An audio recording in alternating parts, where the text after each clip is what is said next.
Dear students, class 10th की first flight book की 10th chapter the sermon at Banaras इस video में हम डिस्कस करेंगे।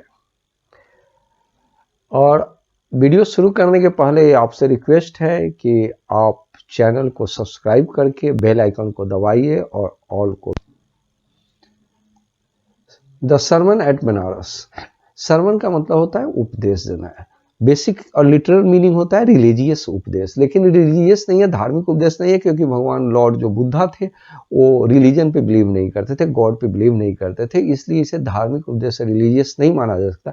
लेकिन उसी तरीके का एक उपदेश है और इसमें भी उसी तरह के उपदेश के बारे में एक डिस्क्रिप्शन गिवन है। गौतम बुद्धा का पीरियड था, तो जन्म और डेथ का जो लिखा हुआ है 563 BC to 483 BC, BC back से जाता है, आप जानते हैं। और ये हिस्टोरिकल पीरियड है, इसलिए एग्जैक्ट नहीं हो सकता, थोड़ा आगे पीछे पीरियड होता है। Began life as a prince, उनके पिताजी किंग थे, तो नेचुरली उनका जीवन जो है, स्टार्टिंग जीवन जो है प्रिंस की तरह हुआ था। और नेम्ड सिद्धार्थ गौतमा, गौतमा एक क्वीन होता है जो नॉर्दर्न इंडिया में और नेपाल साइड में पाया जाता है, तो उसी से सिद्धार्थ गौतमा हुए नॉर्दर्न इंडिया में। At 12 he sent away for schooling, schooling का मतलब स्टडी करने के लिए उनको बाहर भेज दिया गया। In the Holi sacred, sacred means होता है हिंदू, सैक्रेड मतलब सैक्रेड पवित्र होता है, स्क्रिप्चर रिलीजियस बुक। तो स्कूलिंग करने गए थे, स्कूलिंग में यही सब चीज का स्टडी किया जाता था, तो ये सब की स्टडी करने के लिए वो बाहर भेज दिए गए। एंड 4 years लेटर, 4 साल बाद, he return home to marry a prince, और 4 साल बाद 12 में गए थे, 4 years later 16 years, about 16 years के थे तब, वो जो है मैरी ए प्रिंसेस, तो वो घर लौटे और उनकी शादी हो गई। They had a son and lived for 10 years as a befitted royalty. Befitted का मतलब होता है सूटेबल, मतलब है कि वो रॉयल्टी की लाइफ जिए, तो किंग थे उनके पिताजी, तो एज ए प्रिंस, और वो रॉयल लाइफ जो है वो 10 years से गिव था। About at the age of 25 के आसपास जो है वो इसी तरह का लाइफ जो है जिए थे। At about the age of 25, देखिए एट और अबाउट है, ये दोनों प्रीपोजिशन है। अबाउट मतलब लगभग, लगभग होता है, और एट जो है उस टाइम के ड्यूरेशन को डिनोट करने के लिए लिखा हुआ है। तो at about the age of 25 the prince heir to for, देखिए हेयर टू फॉर वर्ड जो गिवन है ये अब यूज नहीं होता है, पहले यूज होता था। तो उसी टाइम के बिफोर दिस टाइम, मतलब इसके पहले 25 के पहले क्या था, shielded from the suffering of the world, shielded from the suffering of the world, क्योंकि दुनिया में लोगों को बहुत कष्ट होते थे। शील्डेड मतलब होता है प्रोटेक्टेड, तो उनको दुनिया में जो कष्ट होते थे इनसे बचा कर रखा गया था।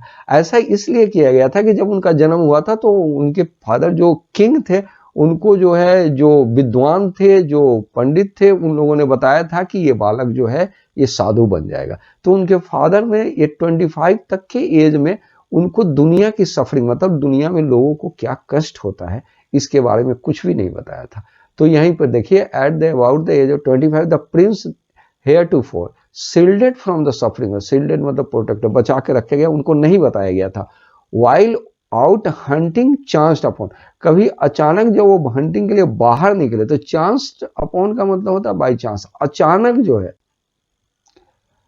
वो क्या देखे, अ सिक मैन, एक बीमार आदमी को देखे। देखिए एक बीमार आदमी को अचानक, देन ए एजेड मैन, फिर वो देखे कि ये बहुत एजेड आदमी को, जो बाहर गए थे हंटिंग के, तो देखे क्या क्या सफरिंग देखे, तो एजेड मैन, बहुत एजेड आदमी को देखे।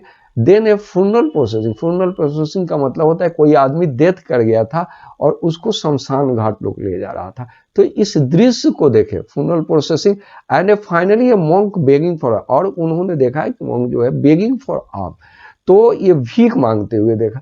तो उन्होंने जब बाहर निकला तो ये 4 देश को देखा, एक जो है सिक मैन, बीमार आदमी को देखा, बहुत बूढ़े आदमी को देखा, किसी का डेथ हो गया था उसको लोग शमशान घाट ले जा रहे थे, और एक मॉन्क जो है भीख मांगता हुआ। तो ऐसे दृश्य को उन्होंने अचानक देखा।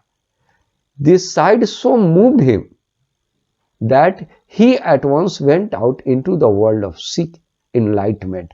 ये साइड, दीज साइड्स, इन दृश्यों को, इन लोगों को देखने के बाद, सो मूव्ड हिम मतलब उनका हार्ट चेंज हो गया, कंप्लीटली चेंज हो गया।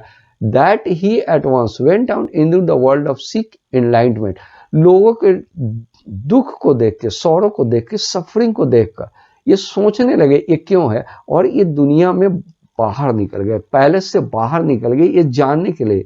एनलाइटमेंट का मतलब होता है नॉलेज, मतलब ये सफरिंग का रीजन क्या है, लोगों को इतना कष्ट क्यों है, ये जानने के लिए पैलेस से बाहर निकल गए। Concerning the sorrow he had witnessed, मतलब जिस सौरों को वो अभी देखे थे, विटनेस मतलब जस्ट देखे थे, उन सौरों के कंसर्निंग के बारे में, उसके बारे में जानकारी लेने के लिए वो जो है बाहर निकल गया। तो ये कोई भी चैप्टर करते हैं तो क्वेश्चन कुछ जानना चाहिए, तो ये जो है क्वेश्चन आप लिख लीजिए और इसका आंसर जो है खुद डिस्कस कीजिएगा। पहला क्वेश्चन है right about the early life, Buddha के अर्ली लाइफ के बारे में जो अभी हमने डिस्कस किया। Why did Buddha became a beggar, और बेगर क्यों बन गया, मतलब है कि वो पैलेस को क्यों छोड़ दिए और पैलेस से वो बाहर चले गए।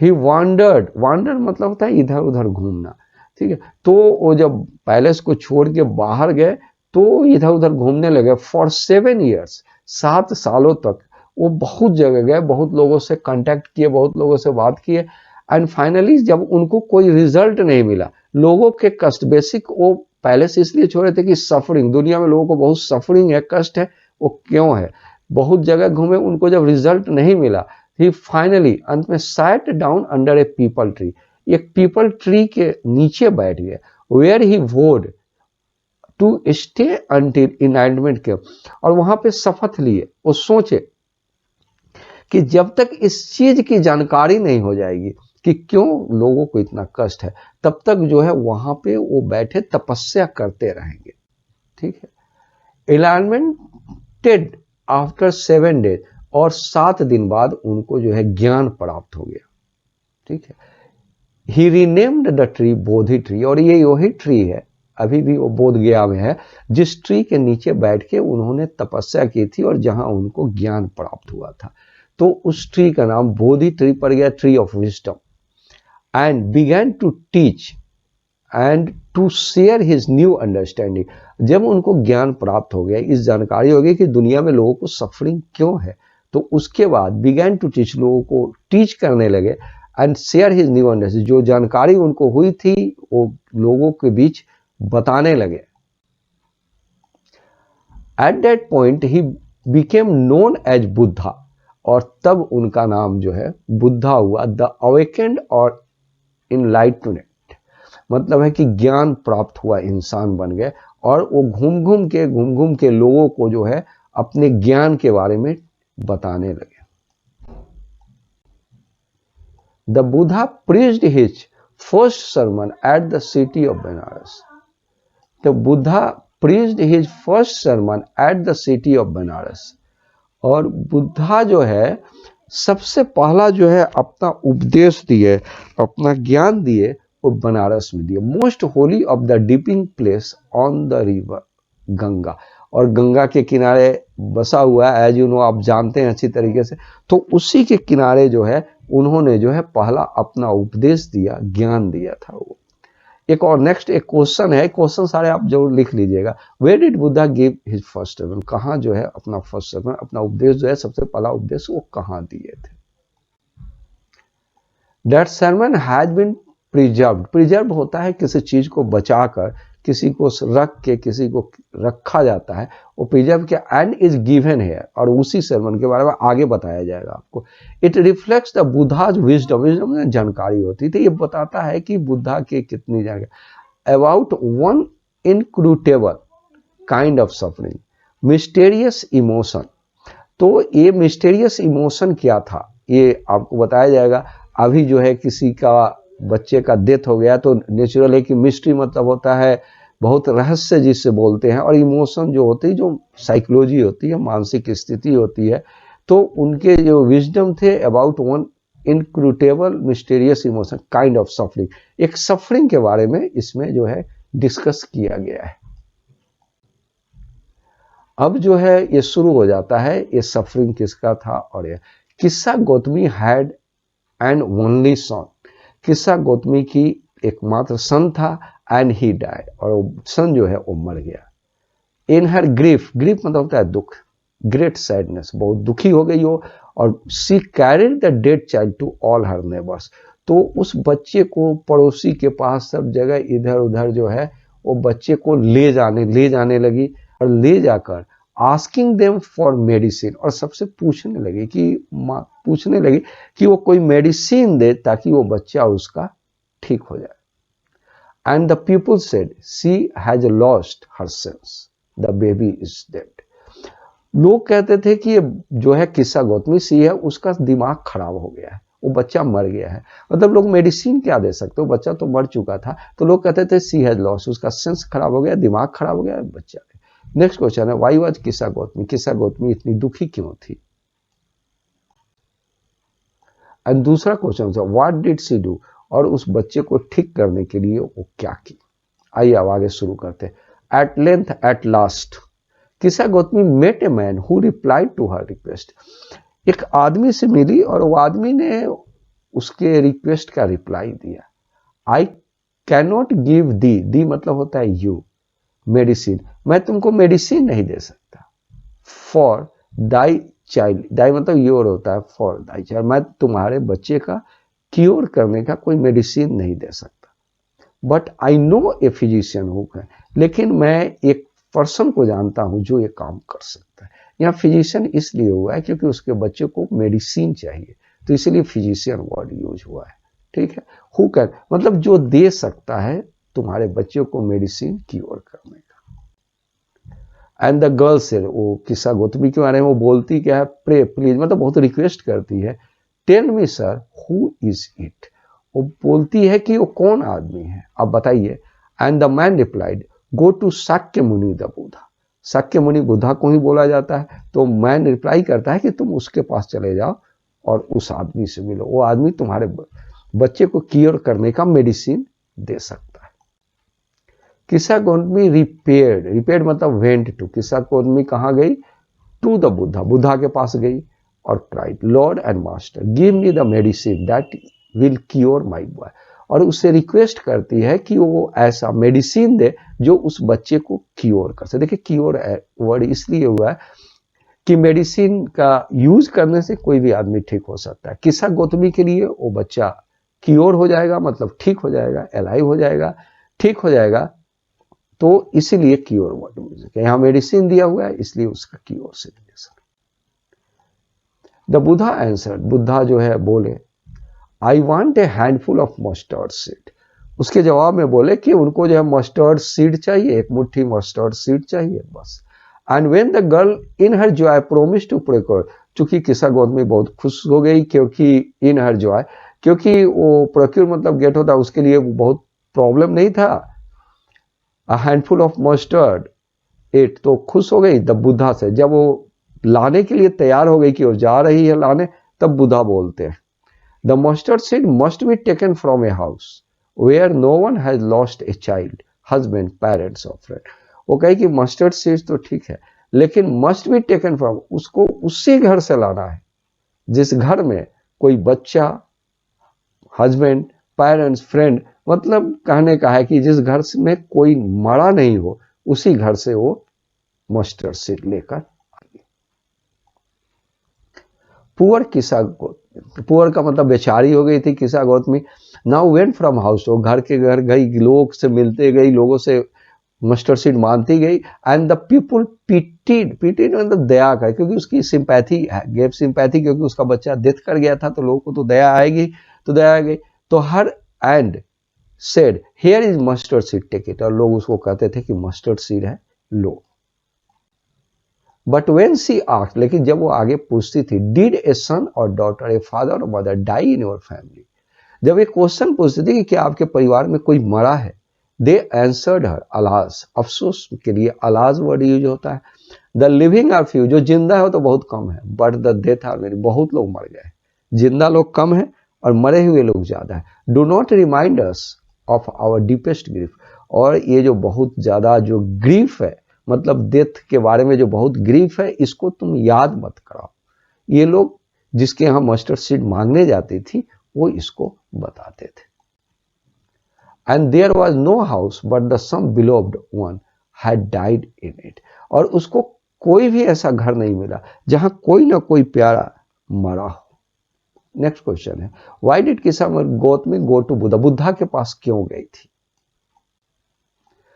किस्सा Gautami became very very tired, बहुत थक गई क्योंकि वो बहुत घर में गई। मस्टर्ड मांगी, सीड, मस्टर्ड सीड मांगी, लोगों ने उसको दिया भी, लेकिन जब उसके क्वेश्चन होते थे तो क्वेश्चन उसके फेवर में नहीं होते थे, तो वो थक गई एंड होपलेस हो गई। उसे लग गया कि अब मस्टर्ड नहीं मिलने वाला। And sat down at the way side watching the lights of the city, के लाइट को देखने लगी, बैठ गई। As they flicker on and off, up and were extinguished stop burning again. मतलब जो लाइट फ्लिकर करता था, जलता था, बुझता था और बुझ जाता था, ये सब दृश्य को वो देख रही थी। ये लाइफ से, ये जो थिंकिंग थी उसकी, लाइफ एंड डेथ से रिलेटेड हो गई थी। At last darkness of the night rained everywhere, चारों ओर अंधेरा ही अंधेरा छा गया। जब ऐसा वो देखी, लाइट फ्लिकर कर रहा था, लाइट बुझ गई, उसका चारों ओर अंधेरा ही अंधेरा हो गया। She consider the fate of man, तब जो है लोगों के भाग्य के बारे में वो सोचने लगी।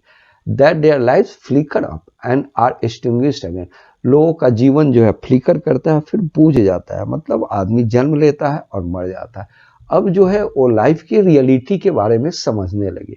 And she thought to herself, अपने आप सोचने लगी, how selfish am I in my grief, और सोचने लगी कि मैं कितनी सेल्फिश हूँ अपने दुख में कितनी सेल्फिश हो गई हूं कि रियलिटी को भी, ह्यूमन लाइफ के रियलिटी को भी नहीं समझ पाई। Death is common to all, yet in the valley of desolation there is a path that leads him to immortality who has surrendered all selfishness।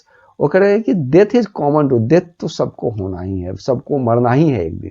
फिर भी at in the valley of desolation, desolation means होता है loneliness, अकेलापन। मतलब इस दुनिया में सब कोई अकेला है और एक न एक दिन डेथ हो ही जाता है। देयर इज ए पाथ, एक ऐसा रास्ता है, दैट लीड्स टू इमोर्टेलिटी, सब कोई मरने वाले को मोर्टल बोलते हैं। इमोर्टेलिटी होता है एक ऐसा पाथ है जो इमोर्टेलिटी की तरफ ले जाता है।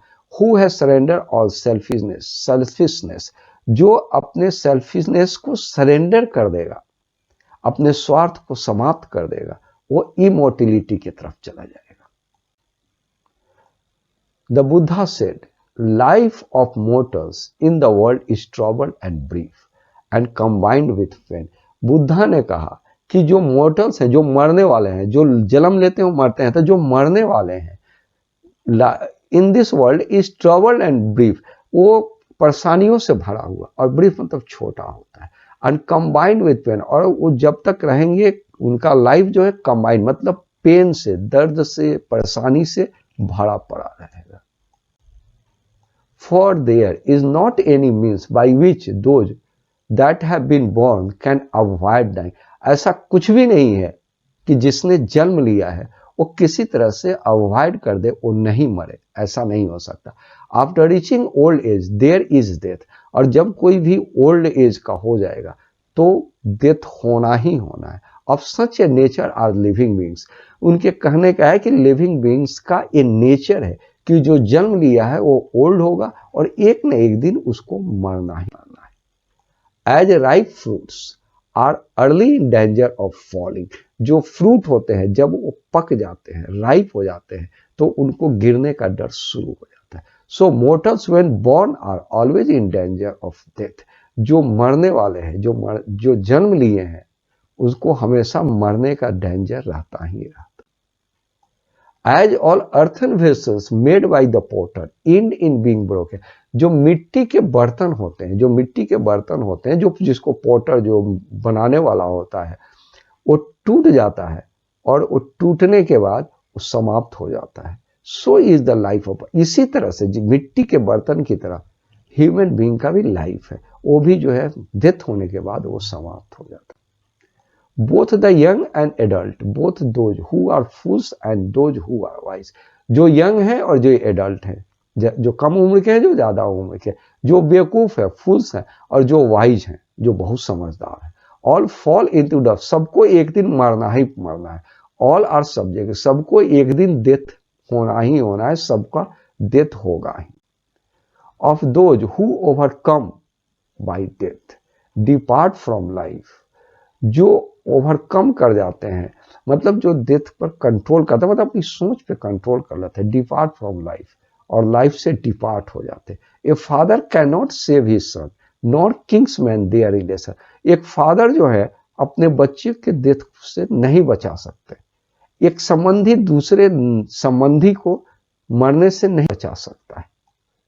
Mark while relatives are looking on and lamenting deeply, और रिलेटिव जो हैं देखते हैं, लैमेंट करते हैं, मतलब शोक मनाते हैं, किसी के मरने पे बहुत दुख जताते हैं। One by one mortals are carried off, हर मोर्टल्स जो है मरने वाला आदमी एक दिन वन बाई वन डेथ के पास जाता है। जिस तरह से like an ox that is led to the slaughter, slaughter होता है जहां एनिमल को काटा जाता है, एनिमल को समाप्त किया जाता है। तो जिस तरह से ऑक्स को जो है स्लॉटर में लिया जाता है और एक एक करके, उसी तरह से एक एक करके हर जन्म लेने वाला एक दिन मर ही जाता है। So the world is afflicted, afflicted मतलब अफेक्टेड, बुरे चीजों से प्रभावित है, विथ डेथ एंड डीके। तो दुनिया किस चीज से है इफेक्टेड है? डेथ से, और डीके मतलब होता है समाप्त होना, इससे भरा पड़ा है। Therefore the wise do not grieve, इसलिए जो बहुत समझदार हैं, बहुत जानकार, उनको शोक मनाना नहीं चाहिए, दुख नहीं मनाना चाहिए। नोइंग द टर्म्स ऑफ, ये जानते हुए कि दुनिया का ये टर्म्स है, मतलब है कि ये नेचर ही है, डेथ होना ही होना है, तो इसलिए डेथ होने पे उसे बहुत दुख नहीं मनाना चाहिए। Not from the weeping not from the grieving will anyone obtain peace of that. अगर कोई बहुत रोता है, बहुत लोग दुख मनाता है, तो इससे जो है ऑब्टेन पीस, उसके माइंड को, उसके समझ को शांति मिल जाएगी, ऐसा नहीं होगा। On the contrary his pain will be greater and his body will suffer, और इससे उल्टा होगा कि उसका दर्द जो है बड़ा हो जाएगा और बॉडी जो है ज्यादा सफर हो जाएगा, बॉडी को ज्यादा कष्ट हो जाएगा। He will make himself sick and pain, वो अपने आप को बीमार कर लेगा, अपने आप को कमजोर कर लेगा। At the dead are now saved by his not, at the dead are not saved by his lamentation, मतलब एक्सप्रेस सॉरो होता है। अगर कोई विलाप करता है, बहुत रोता है, तो इससे जो है मरने वाले को नहीं बचाया जा सकता है। He who seeks peace should draw out the arrow of lamentation, complain and grief, जिसको जो है पीस चाहिए, शांति चाहिए, उसको जो है ये विलाप करने से, कंप्लेन करने से, दुख मनाने से बाहर निकलना पड़ेगा, तभी उसको शांति हो पाएगी। He who has drawn out the sorrow and become composed, compose मतलब होता है काम, जो सॉरो से बाहर निकल जाए, जो शांत हो जाए, विल ऑब्टेन पीस, उसी को शांति मिल सकती है। He who has overcome all sorrow will become the free from sorrow and be blessed, protected. अगर जो है he who has overcome control कर सकता है, अपने सौरों को, अपने दुख को कंट्रोल कर सकता है, वो सौरों से, दुख से फ्री हो सकता है और ब्लेस हो सकता है, प्रोटेक्टेड हो सकता है। इसका मतलब उसका जीवन जो है सुखमय हो सकता है अगर वो सौरों से, इन सब कष्ट से दूर हो जाए। और ये दो क्वेश्चन है, how did Kisa Gotami realise that life and death is a process, क्या हुआ, कैसे किस्सा गौतमी ने रियलाइज किया कि लाइफ एंड डेथ जो है एक प्रोसेस है।